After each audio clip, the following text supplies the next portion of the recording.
PJ. ജോസഫിന് Kottayam seat കിട്ടില്ല. Seat ജോസഫിന് നൽകേണ്ടതില്ലെന്ന വാദത്തിനാണ് മാണി ഗ്രൂപ്പിൽ മുൻതൂക്കം കിട്ടിയത്. തോമസ് ചാഴിക്കാടനോ സ്റ്റീഫൻ ജോർജോ കോട്ടയത്ത് സ്ഥാനാർത്ഥിയാകും. ഔദ്യോഗിക തീരുമാനം വന്നിട്ടില്ലെങ്കിലും ജോസഫിന് സീറ്റില്ലെന്ന വാർത്ത ജോസ് കെ മാണി നിഷേധിച്ചില്ല.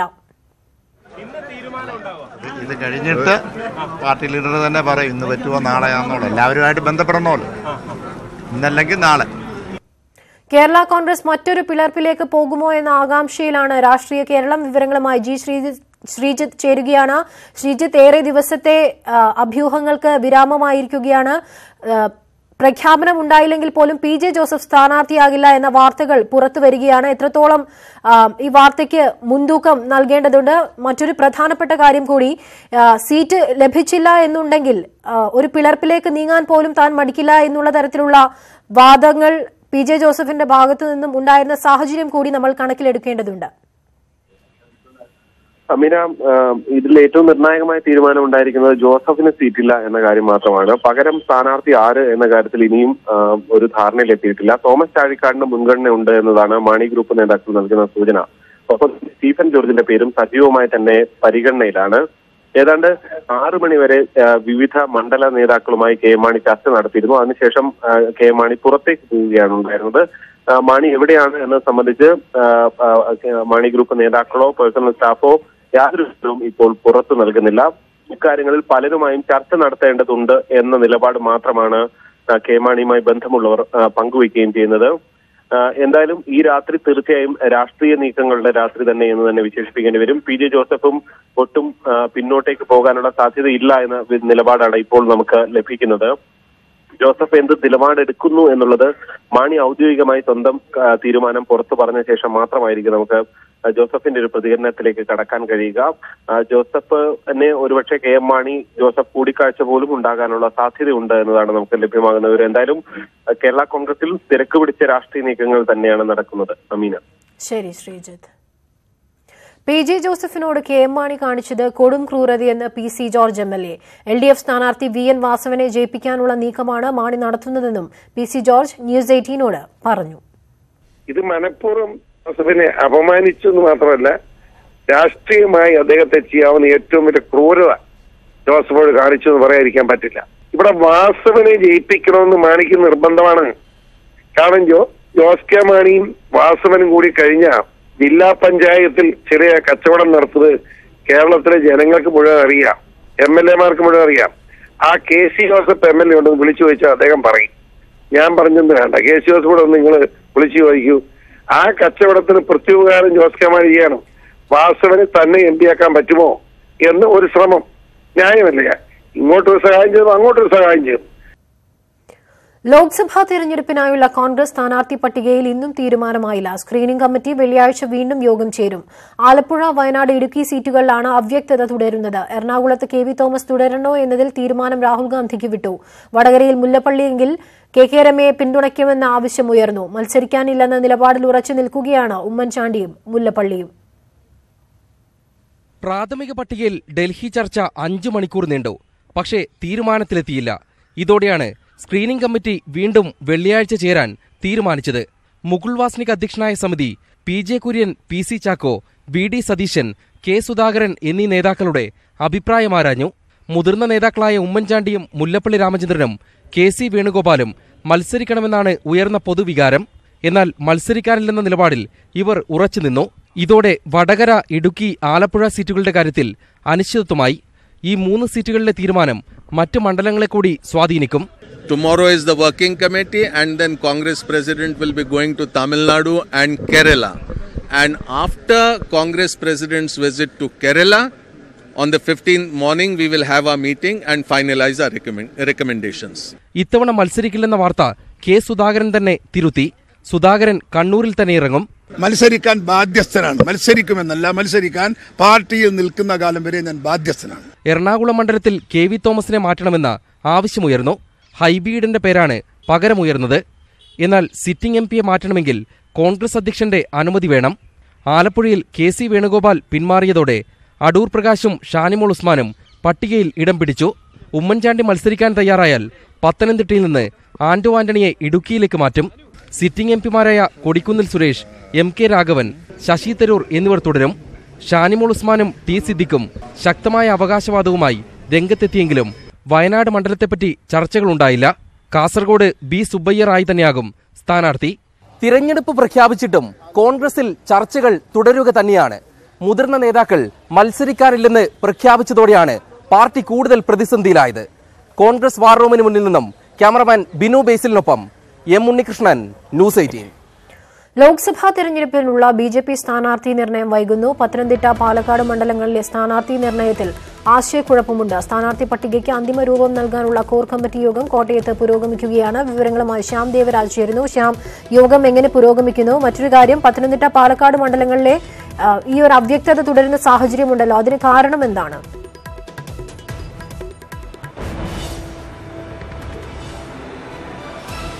വൈകിട്ട് 4 മണിയോടെയാണ് ബി.ജെ.പിയുടെ സംസ്ഥാന കോർ കമ്മിറ്റി യോഗം സ്ഥാനാർത്ഥികളുടെ പട്ടികയ്ക്ക് അന്തിമരൂപം നൽകാനുള്ള കോർ കമ്മിറ്റി യോഗം ആരംഭിച്ചത്. അതിപ്പോഴും തുടരുകയാണ്. ഇടയ്ക്കൊരു ഇടവേളയുണ്ടായിരുന്നു. ദേശീയ സെക്രട്ടറി സ്വാതികുമാറിന്റെ നേതൃത്വത്തിലാണ് ഈ യോഗം ചേരുന്നത്. ഇതിൽ 2 മണ്ഡലങ്ങളെ സംബന്ധിച്ചാണ് ഇപ്പോൾ തർക്കം നിലവിലുള്ളത്. പാലക്കാട്, പത്തനംതിട്ട മണ്ഡലങ്ങളെ സംബന്ധിച്ച് പാലക്കാടോ പത്തനംതിട്ടയോ തൃശ്ശൂരോ മത്സരിക്കാൻ വേണം എന്ന് കെ സുരേന്ദ്രന് വേണ്ടി മുരളീധരപക്ഷം ആവശ്യമുയർത്തി. എന്നാൽ ഔദ്യോഗിക പക്ഷം ഇതിന് തയ്യാറായില്ല. പത്തനംതിട്ടയിൽ സംസ്ഥാന പ്രസിഡന്റ് PS ശ്രീധരൻപിള്ളയുടെ പേരും ഉയർന്നു. ഇതോടുകൂടിയാണ് പത്തനംതിട്ടയിൽ കെ സുരേന്ദ്രൻ മത്സരിക്കുന്ന കാര്യത്തിൽ അല്ലെങ്കിൽ സ്ഥാനാർത്ഥിയാകുന്ന കാര്യത്തിൽ അനിശ്ചിതത്വം ആരംഭിച്ചത്.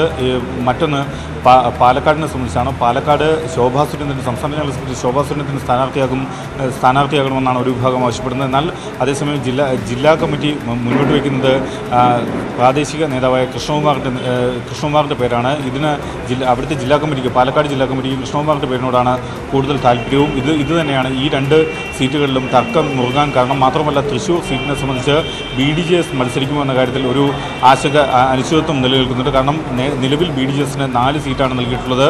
ആലത്തൂരും ഇടുക്കിയും എറണാകുളവും ഉൾപ്പെടെ 4 സീറ്റാണ് നൽകിയിട്ടുള്ളത്. ഇതിൽ 5ാമത്തെ സീറ്റ് നൽകുകയാണെങ്കിൽ അതിൽ തൃശ്ശൂർ സീറ്റ് വേണം എന്ന കാര്യത്തിൽ BDJS ഉറച്ചു നിൽക്കുകയാണ്. പക്ഷേ BDS നേതാവ് തുഷാർ വെള്ളാപ്പള്ളി മത്സരിക്കുകയാണെങ്കിൽ മാത്രമേ ഈ സീറ്റ് വിട്ടു നൽകൂ എന്നാണ് BJPയുടെ നിലപാട്. അക്കാര്യം സംസ്ഥാന പ്രസിഡന്റ് നേരത്തെ വ്യക്തമാക്കിയത്. അക്കാര്യത്തിൽ തീരുമാനമെടുത്തിട്ടില്ല എന്നതാണ്. എന്തായാലും ഇന്ന് മറ്റിടങ്ങളിലെ സ്ഥാനാർത്ഥി പട്ടികയുടെ കാര്യത്തിൽ ഏകദേശം അന്തിമ തീരുമാനമായിട്ടുണ്ട്. വിവരങ്ങൾ നൽകിയത്. സ്ഥാനാർത്ഥികളെ ആദ്യം പ്രഖ്യാപിച്ചതിലൂടെ കിട്ടിയ മുൻതൂക്കം നിലനിർത്താൻ പ്രചാരണം സജീവമാക്കി ഇടതുമുന്നണി. ഇടതു സ്ഥാനാർത്ഥികളുടെ തിരഞ്ഞെടുപ്പ് കൺവെൻഷനുകൾക്ക് വിവിധ മണ്ഡലങ്ങളിൽ തുടക്കമായി.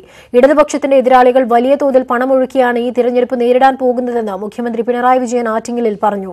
ആലപ്പുഴയിൽ A. ആരിഫിന്റെ കൺവെൻഷനിൽ VS അച്യുതാനന്ദൻ പങ്കെടുത്തു. ഈ രാജ്യത്തെ തകർക്കാൻ ശ്രമിക്കുന്ന ഈ ഗവൺമെന്റിനെ താഴെ ഇറക്കുക എന്നുള്ളതിനാണ് സംഘപരിവാർ നേതൃത്വം കൊടുക്കുന്ന NDA ഗവൺമെന്റിനെ താഴെ ഇറക്കുക. ഇതിനൊരു അവസരം അവർക്കില്ലാതിരിക്കുക. ആറ്റിങ്ങലിൽ A. സമ്പത്തിന്റെ പ്രചാരണ കൺവെൻഷൻ ഉദ്ഘാടനം ചെയ്തത് മുഖ്യമന്ത്രി പിണറായി വിജയൻ തന്നെയായിരുന്നു. ആലപ്പുഴയിൽ AM ആരിഫിന്റെ കൺവെൻഷനായിരുന്നു VS അച്യുതാനന്ദൻ പങ്കെടുത്തത്. BJPയും കോൺഗ്രസും തമ്മിൽ ഒരു വ്യത്യാസവുമില്ല. അതിനാൽ നമുക്ക് കോൺഗ്രസിന്റെ നയങ്ങൾക്കെതിരെയും പോരാടേണ്ടിയിരിക്കുന്നു. പാർലമെന്റിൽ ഇടതുപക്ഷത്തിന്റെ സാന്നിധ്യം എന്നത് ഇന്ത്യയുടെ കരുത്താണ്. എറണാകുളത്ത് ഇടത് സ്ഥാനാർത്ഥി P. രാജീവിന്റെ കോളേജുകൾ കേന്ദ്രീകരിച്ചുള്ള പ്രചാരണത്തിന് സെന്റ് തെരേസാസിൽ തുടക്കമായി. പരിചയപ്പെടുന്നവരും വോട്ട് അഭ്യർത്ഥിക്കുന്നവരുമെല്ലാം നല്ല രീതിയിലാണ് പ്രതികരിക്കുന്നത്. ഒന്ന് സെന്റ് തെരേസാസ് കോളേജ് കഴിഞ്ഞ കുറെ കാലമായി എനിക്ക് നല്ല ബന്ധമുള്ള ഒരു കോളേജാണ്. ഇത് MP ആയിരിക്കുമ്പോഴും MP അല്ലാതിരിക്കുമ്പോഴും സന്ദർഭത്തിലെല്ലാം പല പരിപാടികളിലും ഈ കോളേജിന്റെ ക്ഷണം സ്വീകരിച്ച് വരാൻ കഴിഞ്ഞിട്ടുണ്ട്. അപ്പോഴെല്ലാം നല്ല ആഴത്തിലുള്ള ബന്ധമുള്ള ഒരു സ്ഥാപനമാണ്. സ്ഥാനാർത്ഥി നിർണയത്തിലെ മുൻതൂക്കം ഫലത്തിലുമുണ്ടാകുമെന്ന് ഇടത് സ്ഥാനാർത്ഥികൾ പ്രതീക്ഷിക്കുന്നു. പ്രവർത്തനത്തിൽ എത്രത്തോളം ഫലവത്തായി ഇടപെടാനാവുന്നു എന്നുള്ളതാണ്. അല്ലാതെ വേറെ അവിടെ ഇവിടെ പോയിട്ട് ഇങ്ങനെ സാന്നിധ്യം അറിയിക്കൽ എന്നുള്ളതല്ല. അല്ലാതെ അത് നമുക്ക് നന്നായി MLA എന്ന നിലയിൽ ചെയ്യാനായിട്ടുണ്ടെന്നാണ് എൻ്റെ വിശ്വാസം. വികസന പദ്ധതികൾ ജനം കണക്കിലെടുത്താൽ വോട്ടായിട്ട് വരും, വൻഭൂരിപക്ഷം വരും. ഇനി അത് മനസ്സിലായില്ലെങ്കിൽ എനിക്ക് നിവൃത്തിയില്ല. അപ്പൊ എനിക്കും മനസ്സിലാവില്ല. അത്രയേ ഉള്ളൂ. വയനാട്ടിലെ ഇടത് സ്ഥാനാർത്ഥി PP സുനീർ താമരശ്ശേരി ബിഷപ്പിനെ സന്ദർശിച്ചു. പ്രധാനപ്പെട്ട വ്യക്തികളെയും സ്ഥാപനങ്ങളെയും എല്ലാം സന്ദർശിച്ച് അവരുടെയൊക്കെ സഹകരണം, പിന്തുണ അഭ്യർത്ഥിക്കുന്നതിന് വേണ്ടിയും സൗഹൃദ സന്ദർശനമാണ് നടത്തിവരുന്നത്. എല്ലാ കാലത്തും UDF സ്ഥാനാർത്ഥി നിർണയം വൈകാറുണ്ടെന്നും അതൊന്നും പ്രചരണത്തെ ബാധിക്കില്ലെന്നും UDF നേതാക്കൾക്ക് ആത്മവിശ്വാസം. ഈ നേരത്തെ പ്രഖ്യാപിച്ചോലാണ് ഇപ്പോൾ വളരെയധികം സമയം കിടക്കുകയാണ്. അപ്പോൾ അതുകൊണ്ട് കോൺഗ്രസിന്റെ കാൻഡിഡേറ്റ് വരാൻ 3-4 ദിവസം എടുത്തു എന്ന് വിചാരിച്ച് ഒന്നും സംഭവിക്കാനില്ല. വന്നു കഴിയുമ്പോൾ അതിൻ്റെതായ എന്തൂസിയാസത്തോടു കൂടി ഞങ്ങൾ ഇറങ്ങും. ന്യൂസ് 18 തിരുവനന്തപുരം. ലോക്സഭാ തിരഞ്ഞെടുപ്പിൽ LDFന്റെ വിജയത്തിനായി ഒറ്റക്കെട്ടായി പ്രവർത്തിക്കുമെന്ന് LJD സംസ്ഥാന അധ്യക്ഷൻ MV ശ്രേയാംസ് കുമാർ. വരുന്ന തിരഞ്ഞെടുപ്പുകളിൽ മാന്യമായ പരിഗണന നൽകുമെന്ന് LDF ഉറപ്പു തന്നിട്ടുണ്ട്. സീറ്റു കിട്ടാത്തതിൽ ജില്ലാ കമ്മിറ്റിക്ക് മാത്രമല്ല സംസ്ഥാന കമ്മിറ്റിക്ക് മുഴുവൻ അതൃപ്തിയുണ്ടെന്നും ശ്രേയാംസ് കുമാർ വ്യക്തമാക്കി. MV ജയരാജനെ CPM കണ്ണൂർ ജില്ലാ സെക്രട്ടറിയായി തിരഞ്ഞെടുത്തു. P ജയരാജൻ വടകരയിലെ LDF സ്ഥാനാർത്ഥിയായ സാഹചര്യത്തിലാണ് മാറ്റം. ജില്ലാ കമ്മിറ്റിയിലേക്ക് വീണ്ടും എത്തിയ P ശശിയും ഇന്നത്തെ യോഗത്തിൽ പങ്കെടുത്തു. മുഖ്യമന്ത്രിയുടെ പ്രൈവറ്റ് സെക്രട്ടറി സ്ഥാനത്ത് നിന്ന് MV ജയരാജൻ വീണ്ടും കണ്ണൂർ രാഷ്ട്രീയത്തിലേക്ക്. വടകര സ്ഥാനാർത്ഥിയായി പ്രഖ്യാപിച്ച P ജയരാജനെ മാറ്റിയാണ് MV ജയരാജനെ ഇന്ന് ചേർന്ന കണ്ണൂർ ജില്ലാ കമ്മിറ്റി സെക്രട്ടറിയായി തെരഞ്ഞെടുത്തത്. ജില്ലാ സെക്രട്ടറിയുടെ പകരം ചുമതല നൽകുക എന്ന കീഴ്വഴക്കം മറികടന്നാണ് തിരഞ്ഞെടുപ്പ്. P ജയരാജൻ ഷുക്കൂർ വധക്കേസിൽ റിമാൻഡിലായപ്പോഴും കതിരൂർ മനോജ് വധക്കേസിൽ നിയമ നടപടി നേരിട്ടപ്പോഴും MV ജയരാജന് പകരം ചുമതല നൽകുക മാത്രമാണ് ചെയ്തിരുന്നത്. എന്നാൽ ഇത്തവണ പൂർണ്ണമായും മാറ്റി. 2011 മുതലുള്ള 8 വർഷം സെക്രട്ടറിയായി ചുമതല വഹിച്ചാണ് P ജയരാജൻ സ്ഥാനം ഒഴിയുന്നത്. MV ജയരാജനെ CPMന്റെ കണ്ണൂർ ജില്ലാ സെക്രട്ടറിയായി ഐകകണ്ഠ്യേന തെരഞ്ഞെടുത്ത കാര്യം അറിയിക്കുകയാണ്. മുഖ്യമന്ത്രിയുടെ പ്രൈവറ്റ് സെക്രട്ടറി സ്ഥാനം രാജിവെച്ചതായും പുതിയ നിയമനം ഉടൻ ഉണ്ടാകുമെന്നും MV ജയരാജൻ പ്രതികരിച്ചു. ജില്ലാ സെക്രട്ടറിയുടെ ഉത്തരവാദിത്തം നിർവഹിക്കുകയും ചെയ്യുക എന്നതാണ് എൻ്റെ മുമ്പിലുള്ള ഉത്തരവാദിത്തം. പാർട്ടി ഏൽപ്പിക്കുന്ന എല്ലാ ചുമതലയും സത്യസന്ധമായി ജനങ്ങൾക്ക് വേണ്ടിയും പാർട്ടിക്ക് വേണ്ടിയും നിറവേറ്റുക എന്നതാണ് ഞാൻ ഇതുവരെ സ്വീകരിച്ചു വന്നിട്ടുള്ള സമീപനം. നേരത്തെ ലൈംഗിക ആരോപണത്തിൽ P ശശിക്കെതിരെ അച്ചടക്ക നടപടി ഉണ്ടായപ്പോഴാണ് P ജയരാജൻ ജില്ലാ സെക്രട്ടറിയായത്. ജയരാജനെ സെക്രട്ടറി സ്ഥാനത്ത് നിന്ന് മാറ്റിയ യോഗത്തിൽ തന്നെ ശശി ജില്ലാ കമ്മിറ്റിയിലേക്ക് മടങ്ങിയെത്തി. P ജയരാജന്റെ പ്രചരണ ചുമതലകൾ P ശശിയെ ഏൽപ്പിക്കും. ശശി വൈകാതെ മുഖ്യമന്ത്രിയുടെ പ്രൈവറ്റ് സെക്രട്ടറിയാകുമെന്നാണ് സൂചന. മനു ഭരത്, ന്യൂസ് 18 കണ്ണൂർ. ശബരിമല പ്രചാരണ വിഷയമാക്കുന്നതിനെതിരെ തിരഞ്ഞെടുപ്പ് കമ്മീഷന്റെ മുന്നറിയിപ്പ്. ദൈവത്തിന്റെ പേരിലും മതത്തിന്റെ പേരിലുമുള്ള വോട്ടുപിടുത്തം ചട്ടലംഘനമെന്ന് മുഖ്യ തിരഞ്ഞെടുപ്പ് ഓഫീസർ ടിക്കാറാം മീണ. സംസ്ഥാനം തിരഞ്ഞെടുപ്പിന് സജ്ജമെന്നും ടിക്കാറാം മീണ വ്യക്തമാക്കി. ശബരിമല പ്രധാന തെരഞ്ഞെടുപ്പ് പ്രചരണ വിഷയമാക്കാൻ രാഷ്ട്രീയ പാർട്ടികൾ തയ്യാറാകുന്നതിനിടെയാണ് തെരഞ്ഞെടുപ്പ് കമ്മീഷന്റെ മുന്നറിയിപ്പ്. ദൈവത്തിന്റെ പേരിലെ inside the feelings I think that is a violation of the model code of supreme കോടതിയിൽ പറഞ്ഞ കാര്യങ്ങൾ അതേ രീതിയിൽ പറയേണ്ടതാണ്. അതിൽ വേറെ വ്യാഖ്യാനങ്ങൾ ഒന്നും വേണ്ടല്ലോ. നാളെ ചേരുന്ന രാഷ്ട്രീയ പാർട്ടി പ്രതിനിധികളുടെ യോഗത്തിലും കമ്മീഷൻ ഈ വിഷയം ഉന്നയിക്കും. ക്രിമിനൽ കേസിന്റെ വിശദാംശങ്ങൾ സ്ഥാനാർത്ഥികളും പാർട്ടി സ്ഥാനാർത്ഥികളുടെ ക്രിമിനൽ പശ്ചാത്തലം രാഷ്ട്രീയ പാർട്ടികളും പത്രപരസ്യത്തിലൂടെ ജനത്തെ അറിയിക്കണം. പെരുമാറ്റച്ചട്ടം കർശനമായി പാലിക്കാൻ മുഖ്യമന്ത്രിക്കും മന്ത്രിമാർക്കും കമ്മീഷൻ നിർദ്ദേശം നൽകി. സംസ്ഥാനത്താകെ 2,54,8,711 വോട്ടർമാരാണുള്ളത്. പുരുഷ വോട്ടർമാർ 1,22,97,403 പേർ. സ്ത്രീ വോട്ടർമാർ 1,31,11,189 പേർ. 119 ട്രാൻസ്ജെൻഡേഴ്സും പട്ടികയിലുണ്ട്. 2 ലക്ഷം വോട്ടർമാരുടെ അപേക്ഷ കൂടി പരിഗണനയിലാണ്. നാമനിർദ്ദേശ പത്രിക പിൻവലിക്കുന്ന ദിവസം വരെ വോട്ടർ പട്ടികയിൽ പേര് ചേർക്കാം. അതിനുശേഷമാകും അന്തിമ വോട്ടർ പട്ടിക പ്രസിദ്ധീകരിക്കുക.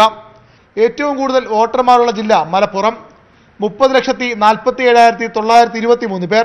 കുറവ് വയനാട്ടിൽ 5,81,245 പേർ. എല്ലായിടത്തും VVPAT മെഷീനുകൾ ഉപയോഗിച്ചാകും വോട്ടെടുപ്പ്. പ്രശ്നബാധിത ബൂത്തുകൾ 750. ന്യൂസ് 18 തിരുവനന്തപുരം.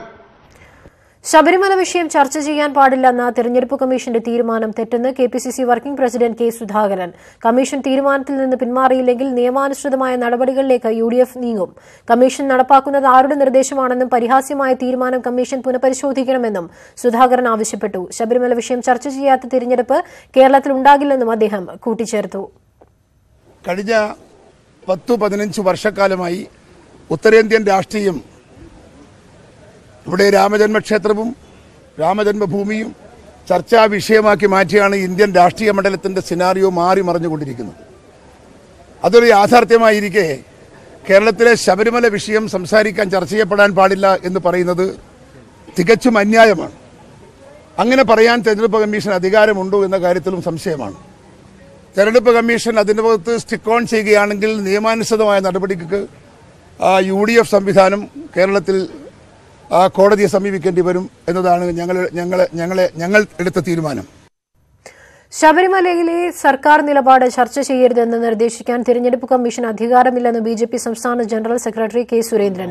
ശബരിമല ഉൾപ്പെടെയുള്ള എല്ലാ വിഷയങ്ങളും പ്രചാരണ വിഷയമാക്കാൻ രാഷ്ട്രീയ കക്ഷികൾക്ക് അവകാശമുണ്ടെന്നും കെ സുരേന്ദ്രൻ പറഞ്ഞു. തിരഞ്ഞെടുപ്പ് കമ്മീഷന്റെ പരിധിയിൽ വരുന്നത് അല്ലാതെ ശബരിമല ചർച്ച ചെയ്യാമോ അയോധ്യ ചർച്ച ചെയ്യാമോ ഇതൊന്നും പറയാനുള്ള അധികാരം തെരഞ്ഞെടുപ്പ് കമ്മീഷനില്ല. അത് രാഷ്ട്രീയ പാർട്ടികളുടെ സ്വാതന്ത്ര്യമാണ്. നാട്ടിൽ നടക്കുന്ന എല്ലാ വിഷയങ്ങളും തെരഞ്ഞെടുപ്പിലും പ്രതിഫലിക്കും. ഇപ്പോൾ കിട്ടിയ വാർത്തയിലേക്ക്. പി ജെ ജോസഫിന്റെ വീട്ടിൽ നേതാക്കൾ യോഗം ചേരുന്നു. കെ എം മാണി ദൂതൻ വശം ജോസഫിന് കത്ത് കൊടുത്തയച്ചതായി സൂചനയുണ്ട്. ജോസഫ് പക്ഷത്തെ പ്രമുഖ നേതാക്കളെല്ലാം യോഗത്തിന് എത്തിയിട്ടുണ്ട്. വിവരങ്ങളുമായി ശ്രീജിത്ത് ചേരുകയാണ്. ശ്രീജിത്ത്, വളരെ നിർണായകമായ ഒരു യോഗമായിരിക്കാനുള്ള ഒരു സാധ്യതയുണ്ട്. പ്രത്യേകിച്ചും പി ജെ ജോസഫിന് തിരഞ്ഞെടുപ്പിൽ സീറ്റ് കിട്ടില്ല എന്നുള്ള ഒരു സാഹചര്യത്തിൽ എന്താണ് വിവരങ്ങൾ? അമീന, തീർച്ചയായും നിർണായകമായ യോഗം തന്നെയാണ് ജോസഫിന്റെ വീട്ടിൽ നടന്നുകൊണ്ടിരിക്കുന്നത്. ഒരു പകൽ മുഴുവൻ മാണി സ്വന്തം ഗ്രൂപ്പ് നേതാക്കളെ ഉൾപ്പെടുത്തി ഇവിടെ നടത്തിയ അതേ നാടകത്തിന് അതേ നാണയത്തിൽ തിരിച്ചടി നൽകുകയാണ് ജോസഫ്. തനിക്കും കരുത്തുണ്ട്, തനിക്കൊപ്പം നേതാക്കളുണ്ട് എന്ന് വ്യക്തമാക്കിക്കൊണ്ട് എന്താണ് തീരുമാനം എടുക്കേണ്ടത് എന്നത് സംബന്ധിച്ച് മുഴുവൻ നേതാക്കളെയും വിളിച്ചു വരുത്തിക്കൊണ്ടുള്ള ഒരു കൂടിയാലോചനയാണ് പി ജെ ജോസഫിന്റെ തൊടുപുഴയിലെ വസതിയിൽ നടന്നുകൊണ്ടിരിക്കുന്നത്. ഇതിൽ ശ്രദ്ധേയമായത് നേതാക്കളെ ജോസഫ് വിളിച്ചു വരുത്തുകയായിരുന്നു എന്നത് തന്നെയാണ്. അതായത് ജോസഫിനെ സംബന്ധിച്ച് കെ എം മാണിയുടെ നീക്കം എന്തെന്നുള്ള കൃത്യമായ വ്യക്തത തന്നെ ലഭിച്ചു കഴിഞ്ഞിരിക്കുന്നു. അങ്ങനെയെങ്കിൽ അങ്ങനെ ഒരു തീരുമാനത്തിലേക്ക് ഉടനടി തന്നെ അതിന് മറുപടി നൽകുക എന്നൊരു തീരുമാനം തന്നെയായിരിക്കും ജോസഫിന്റെ ഭാഗത്ത് നിന്ന് ഉണ്ടാകുക. എന്തായാലും കൂടിയാലോചന ആരംഭിച്ചിട്ടേ ഉള്ളൂ. ഈ മാണി ഒരുപക്ഷെ UDF നേതൃത്വത്തെ ഒക്കെ തന്നെയും തന്റെ നിലപാട് എന്ന് വ്യക്തമാക്കുന്നതിന് വേണ്ടി കൂടിയാണ് ജോസഫ് ഇത്തരത്തിലൊരു കൂടിയാലോചന ഈ രാത്രിയിൽ ആരംഭിച്ചിരിക്കുന്നത് എന്നതാണ് ഏറ്റവും എടുത്തു പറയാനുള്ളത്. ഈ ഒരു കൂടിയാലോചനയ്ക്ക് ശേഷം ഒരുപക്ഷെ ജോസഫോ അല്ലെങ്കിൽ ജോസഫിനൊപ്പമുള്ളവരോ എന്താണ് നിലപാടെന്ന് വ്യക്തമാക്കിയേക്കും. അമീന, ശരി. തിരഞ്ഞെടുപ്പ് പ്രചാരണത്തിന് ഫ്ലക്സ് ബോർഡുകൾ ഉപയോഗിക്കുന്നതിന് ഹൈക്കോടതിയുടെ ഇടക്കാല വിലക്ക്. ജീർണിക്കുന്ന വസ്തുക്കൾ മാത്രമേ പ്രചാരണത്തിന് ഉപയോഗിക്കാവൂ എന്ന് കോടതി അറിയിച്ചു. ഫ്ലക്സ് നിയന്ത്രണവുമായി ബന്ധപ്പെട്ട് തിരഞ്ഞെടുപ്പ് കമ്മീഷൻ നേരത്തെ ഇറക്കിയ ഉത്തരവ് സംസ്ഥാനത്ത് ബാധകമാണെന്നും ഹൈക്കോടതി ഡിവിഷൻ ബെഞ്ച് വ്യക്തമാക്കി. ഉത്സവത്തിനും മീനമാസ പൂജകൾക്കുമായി ശബരിമല നട തുറന്നു. ക്ഷേത്രം തന്ത്രി കണ്ഠരര് രാജീവരുടെ മുഖ്യ കാർമ്മികത്വത്തിൽ മേൽശാന്തി VN വാസുദേവൻ നമ്പൂതിരിയാണ് വൈകിട്ട് നട തുറന്നത്. 10 ദിവസത്തെ ഉത്സവത്തിനും മീനമാസ പൂജകൾക്കുമായി വൈകിട്ട് 5 മണിക്കാണ് ശബരിമല നട തുറന്നത്. ക്ഷേത്രം തന്ത്രി കണ്ഠരര് രാജീവരെ മുഖ്യ കാർമ്മികത്വം വഹിച്ചു. നട തുറന്നപ്പോൾ തന്നെ അയ്യപ്പനെ ദർശിക്കാൻ നിരവധി ഭക്തരാണ് എത്തിയത്.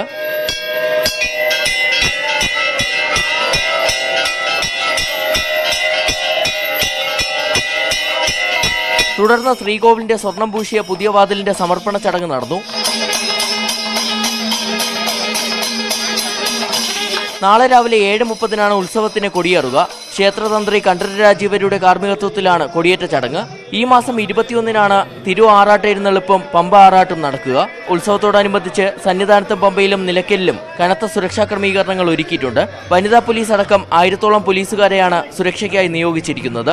മലയാളികളെക്കാൾ ഉപരി ഇതര സംസ്ഥാനങ്ങളിൽ നിന്നുള്ള അയ്യപ്പ ഭക്തരാണ് കൂടുതലായി ശബരിമലയിലേക്ക് എത്തുന്നത്.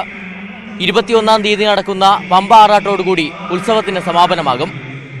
സന്നിധാനത്ത് നിന്നും ക്യാമറമാൻ ശ്യാംദാസിനൊപ്പം SS ശരൺ, ന്യൂസ് 18. പുൽവാമ ഭീകരാക്രമണത്തിന്റെ മുഖ്യ സൂത്രധാരന്മാരിൽ ഒരാളായ മുദാസിർ അഹമ്മദ് ഖാൻ കൊല്ലപ്പെട്ടു. ജമ്മുകശ്മീരിലെ ത്രാലിൽ സൈന്യവുമായി നടന്ന ഏറ്റുമുട്ടലിലാണ് 3 ഭീകരരെ സൈന്യം വധിച്ചത്. പുൽവാമ ആക്രമണത്തിന് ശേഷം ഇതുവരെ 18 ഭീകരരെ വധിച്ചതായി സുരക്ഷാസേന അറിയിച്ചു. ദക്ഷിണ കശ്മീരിലെ ത്രാലിൽ സൈന്യവുമായി നടന്ന ഏറ്റുമുട്ടലിലാണ് മുദാസിർ അഹമ്മദ് ഖാൻ കൊല്ലപ്പെട്ടത്. ഭീകര സംഘടനകളിലേക്ക് പ്രദേശവാസികളെ റിക്രൂട്ട് ചെയ്യുന്നതിന്റെ ചുമതലക്കാരനായിരുന്നു കൊല്ലപ്പെട്ട Jaish Mohammed commander Mudasir. In the last 3 months or so, the local recruitment has come down, and that's a good sign.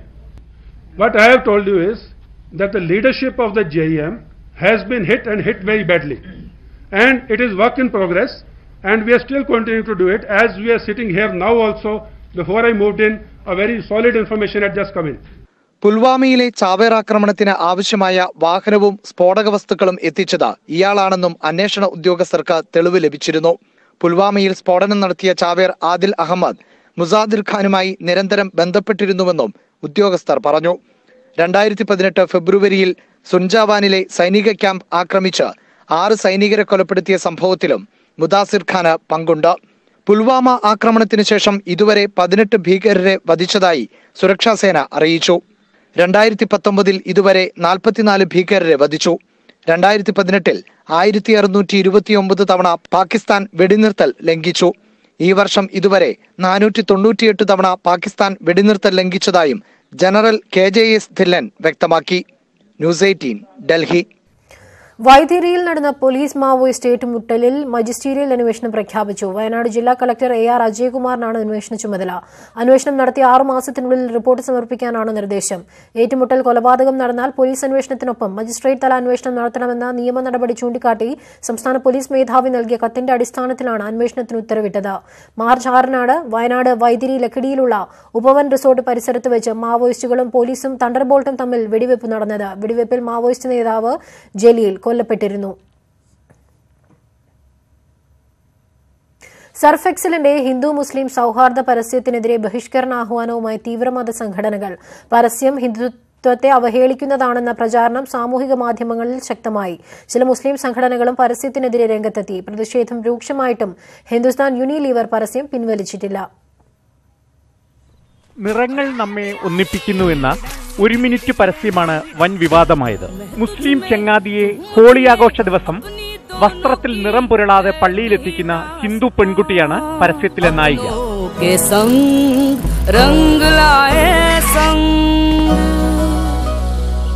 नमाज पढ़कर आता हूँ, बाद में रंग पड़ेगा. अपनेपन के रंग से औरों को रंगने में दाग लग. മനോഹരമായ പരസ്യം ലക്ഷക്കണക്കിന് ആളുകൾ കണ്ടെങ്കിലും ചില തീവ്ര മതസംഘടനകൾ രൂക്ഷ വിമർശനവുമായി രംഗത്തെത്തി. ഹിന്ദു ആഘോഷത്തെ അവഹേളിക്കുന്നതാണ് പരസ്യമെന്നായിരുന്നു ആരോപണം. തൊട്ടു പിന്നാലെ ചില മുസ്ലിം സംഘടനകളും രംഗത്തിറങ്ങി. ഹിന്ദുവിന്റെ സഹായമുണ്ടെങ്കിലേ മുസ്ലിമിന് പള്ളിയിൽ പോകാൻ കഴിയൂ എന്നാണ് പരസ്യത്തിൽ കാണിക്കുന്നതെന്നാണ് ഇവരുടെ വാദം. എന്നാൽ പരസ്യത്തിലെ ആശയത്തെ പിന്തുണച്ച് ആയിരക്കണക്കിന് ആളുകളും രംഗത്തെത്തി. വർഗീയ മനസ്സുകളിലെ അഴുക്കുമാറ്റാൻ സർഫിന് കഴിയില്ല എന്നാണ് പലരും ട്വീറ്റ് ചെയ്തത്. ബഹിഷ്കരണാഹ്വാനം വ്യാപകമായിട്ടും സർഫ് നിർമ്മാതാക്കളായ ഹിന്ദുസ്ഥാൻ യൂണിലീവർ പരസ്യം പിൻവലിച്ചിട്ടില്ല. ഇന്ത്യയിലെ മതസൗഹാർദ്ദതയുടെ മനോഹര ചിത്രീകരണമാണ് പരസ്യമെന്നാണ് അവർ പറയുന്നത്. News desk news 8.